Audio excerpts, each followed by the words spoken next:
बहुत बड़ा चेहरा खड़ा हो रहा है। एक बहुत बड़ी तस्वीर देखिए, क्या लग रहा है। देखिए बिहार को मैं ज्यादा मेरा राजनीतिक अनुभव तो नहीं कहेंगे, लेकिन क्षेत्र में हूँ और नेशनल चैनल में रहा, तो मैंने जो देखा है करीब से उसमें यही देख रहा हूँ कि ये कहा जाता है कि बिहार में जब भी एक पार्टी का अंत हुआ है तब तक एक दूसरी पार्टी तैयार हुई है। भले ही नीतीश जी आज कमजोर होने की बातें करें, लेकिन मेरी नजर 29 में 21 पे दिख रही है। हर जगह जब रुझान बूढ़ा शेर जो है ऐसे दहाड़ लगाए हैं। बूढ़ा शेर मत कहिए, मैं लोग कहते हैं बूढ़े हो गए, लेकिन हम तो उनको बब्बर शेर कह रहे हैं। देखिए ये अनुमान लगाया जा रहा था जिस तरीके से टिकट बंटवारे को लेकर के। हालांकि सभी दलों में थोड़ी नाराजगी थी, सभी दल। नीतीश जी के राजनीतिक अनुभव और शैक्षणिक योग्यता पर आप क्या बोलना चाहेंगे? देखिए राजनीतिक अनुभव में जितना उनको जान पाया हूँ, नीतीश जी जो कहते हैं ना, लालू जी एक बहुत अच्छा शब्द उनके लिए कहते थे कि नीतीश के पेट में दांत बा। ठीक है, तो नीतीश के पेट का दांत अब वो भले एक चीज और है, लोग इस बार उनको बूढ़ा शेर कहने लगे। देखिए क्या है हमको याद है 80 वर्ष है ना, 80 वर्ष से ज्यादा जो पुराना था, लोग कहते हैं वीर कुंवर सिंह में यदि सब वाला पे आता है VIP, नाम तो VIP है, काम 0 चल रहा है। एक सब कह रहा हूँ कि राजनीति का अंत हो जाना चाहिए। मुकेश जी का मैं 3 चुनाव से उनको देख रहा हूँ। क्या फिर बॉलीवुड जाएंगे?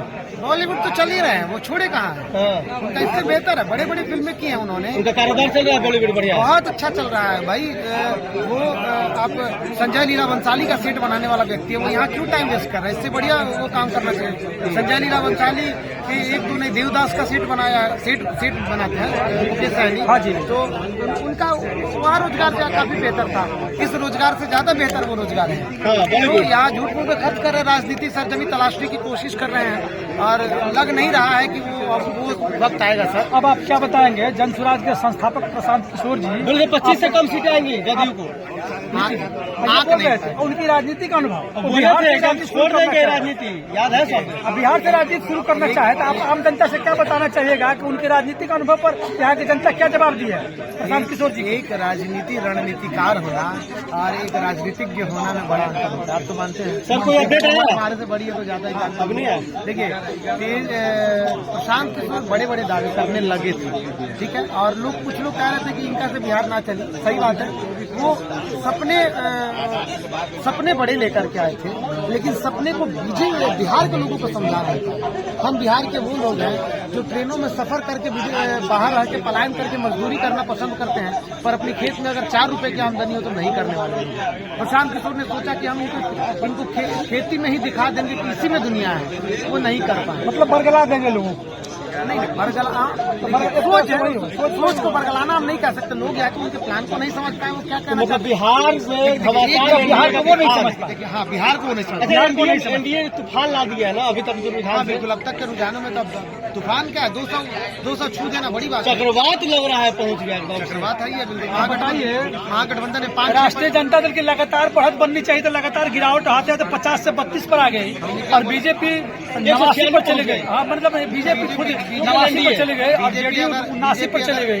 अब बताइए, सबसे छोटी पार्टी एलजेपी जो है 21 पर चला गया, इससे तो बहुत बेहतर प्रदर्शन एलजेपी करा। एलजेपी को मैं वही बोल रहा हूँ कि मेरी नजर सिर्फ 21 पे। चिराग पासवान मुख्यमंत्री बन जाएंगे, परसेंटेज इनका देखिए। 29 में 28 सीटों का आप आकलन निकालिए। चिराग पासवान 28 से 29 सीटों पर चुनाव लड़ रहे थे। एक महुआ की सीट उनकी सीमा सिंह की रिजेक्ट हो गई थी।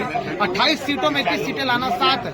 स्ट्राइक रेट इनका देखिए, 90 के करीब स्ट्राइक रेट है। लोकसभा चुनाव में 100% का स्ट्राइक रेट, 5 में 5 भी लोकसभा की सीटें निकाल लेता है वो आदमी।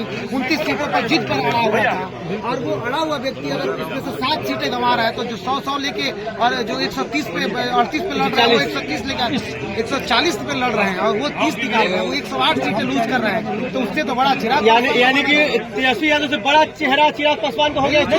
तेजस्वी विद्वान नहीं है, तेजस्वी विद्वान नहीं है, चिराग पासवान विद्वान है। नहीं, इस चुनाव में चीज है ना, राजनीतिक समझ की बात की जा रही है। देखिए मौसम वैज्ञानिक के बेटे हैं तो समझ तो लीजिए।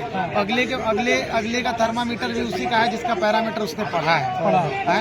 राजनीतिक विश्लेषज्ञ का भी मौसम वैज्ञानिक का बेटा भी है भाई। इनको देखिए, चिराग ने माहौल समझ लिया था कि मेरा माहौल कैसा है, तभी तो वो अड़ गए थे कि मुझे 30 से कम सीटें नहीं चाहिए, मैं जीत के दूंगा। और 28 सीटों में जो दावे के साथ जो आदमी कह रहा है कि मैं जीत के दूंगा, जिसने मेहनत किया, जिसने अपने प्रत्याशी पे मेहनत किया, तो तस्वीरें बखूबी वो है।